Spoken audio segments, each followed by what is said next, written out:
Grab हो जाते हैं। सही। तो उसके बाद अच्छा, यहाँ एक चीज इंपॉर्टेंट है जुल्करनैन, जरा इसको क्विकली कंफर्म कीजिएगा, ये जो आग लगने के मनाजिर हैं, आपने अब से कुछ देर पहले भी वसीम आदामी को ये बताया कि ये वही कंटेनर है जिसमें वजीर आला केपी और बुशरा बीबी मूव कर रहे थे, ये वही कंटेनर है?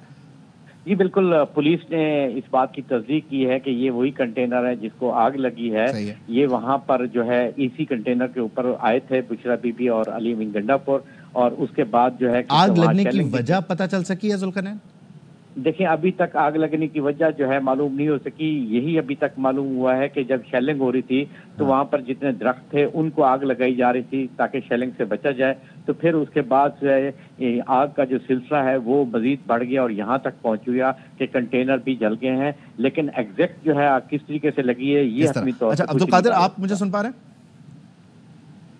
अब्दुल कादिर, आप साथ हैं? जी जी मैं साथ। अच्छा, मुझे ये बताइएगा आपके पास क्या इत्तलात हैं, क्योंकि ये वो कंटेनर है जिसमें बुशरा बीबी और वजीर आला मूव कर रहे थे, इसमें आग लगी है। अब ये जो आपने मनाजिर भी शेयर किए और ARY की स्क्रीन पर देख सकते हैं लोग, ये इसके आसपास के हैं, यानी क्रैकडाउन शुरू हुआ, आग लगी, देन इन्होंने मूव किया, क्रैकडाउन से पहले यहाँ पर कोई हादसाती तौर पर आग लग गई जिसके बायस इन्होंने सेफली यहाँ से जाना जो है वो मुनासिब समझे? जरा इसकी टाइमलाइन ड्रॉ करते हैं हमारे लिए। देखिए, क्रैकडाउन से लेके क्रैकडाउन होने तक मैं वहां पर मौजूद था और क्रैकडाउन होने से तकरीबन 15-20 मिनट पहले ही मैं वहां पे पहुंचा। फुटेजेस मामूल के मुताबिक मैं रिकॉर्ड कर रहा था क्योंकि कुछ कारकुनान वापस रवाना होना शुरू हो गए थे। मैं उनके इंटरव्यूज कर रहा था कि क्यों वापस जा रहे हैं, क्या आपको कह दिया गया है वापस जाने का। मैं इस तलाश में भी था कि अली अमीन गंडापुर और बुशरा बीबी कहाँ पर हैं।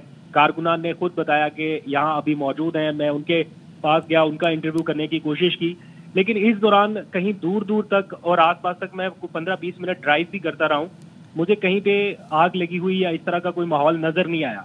लेकिन ऑपरेशन के फौरी बाद, चंद लम्हात बाद ही ये फुटेज सामने आई है। आई डोंट नो उस टाइम जब तक मैं वहां पर मौजूद रहा, ऑपरेशन होने से पहले और उसके कोई 5-10 मिनट तक, तब तक ये मनाजर मेरे सामने नहीं थे और मुझे अभी तक खुद आइडेंटिफाई भी नहीं हो रहा। माजरत के वो जरा शेलिंग की वजह से आवाज डिस्टर्ब हो रही है, मुझे खुद ये आइडेंटिफाई भी नहीं हुआ अभी तक कि ये एग्जैक्टली आग कहाँ पर लगी है। कंटेनर तो वही लग रहा है जो बुशरा बीबी और अली अमीन गंडापुर जिस पर सवार थे, लेकिन किस मुकाम पर ये आग लगी मैंने चेक किया है। बताया गया है कि ये ब्लू एरिया का कोई मुकाम है, लेकिन जिस टाइम पे ऑपरेशन हो रहा था या उससे 10-15 मिनट पहले तक ऐसे कोई मंजर वहां पर नजर नहीं आ रहे थे। कारकुनान पुरसकून अंदाज में थे, लेकिन वापसी की जानिब रवाना हो रहे थे।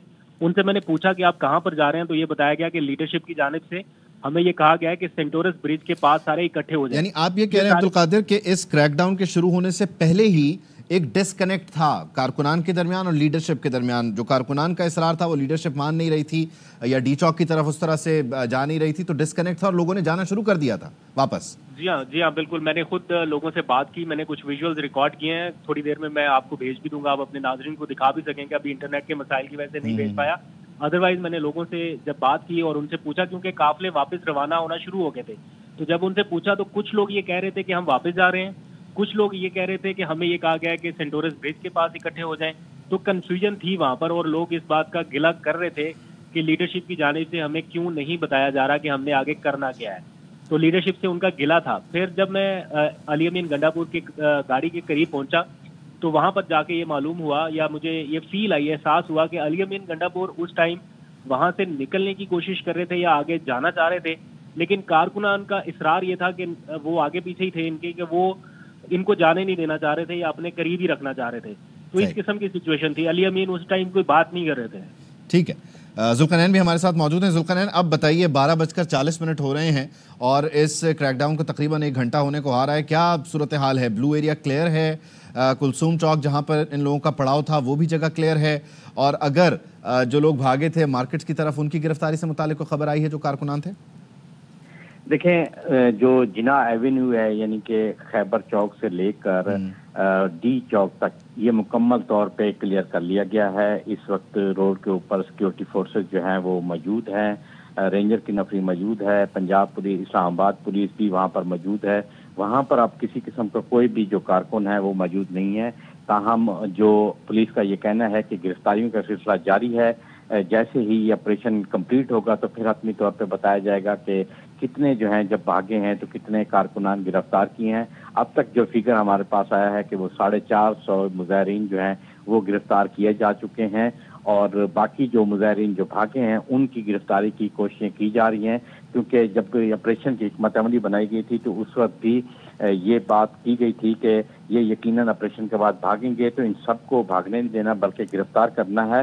तो उस हिकमत अमली के तहत जो है टीमें रवाना हैं और कोशिश की जा रही है कि किसी को भी न जाने दिया जाए, तमाम के तमाम लोग गिरफ्तार किए जाएं, खासतौर पर वो लोग जिनके पास शेलिंग का सामान था, जो पैलेट गन इस्तेमाल कर रहे थे। कुछ लोग ऐसे भी देखे गए जिनके ठीक है जुल्करनैन।